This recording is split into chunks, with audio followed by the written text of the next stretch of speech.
Уништена внатрешноста на пазарот, но и оградите и дуќани на првиот и вториот кат. Денеска на дневна светлина подобро се видоа последиците од саботниот пожар во Глобал. Струмичката бизнис заедница со своја механизација заедно со комуналното претпријатие од рано утрово се во трговскиот центар. Се вадат опожарените остатоци од трговскиот центар Глобал. Од денеска се најавува чистење интензивно секој ден за да може побрзо да се среди објектот за реконструкција. Според комуналец, во пазарот најголемите штети се во делот на дуќаните и тезгите со метални производи, облека и обувки, но мора да се расчисти и делот со овошје и зеленчук, бидејќи силниот чад ги уништил и не се за употреба.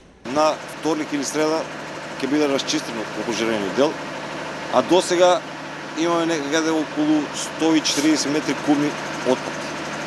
Што метал, што материјали, градежни материјали, така да мислам дека ќе излезат огромни количини во овие 2 до 3 дена на расчиствањето. Меѓутоа, планираме некаде вторник најкасно да биде завршено со расчиствањето на опожарениот дел на Глобал. Сдруженијето на сопственици и корисници на трговскиот и деловен простор во Глобал отворија посебна сметка за солидарен фонд што ќе се користи за санирање на најголемите штети во објектот.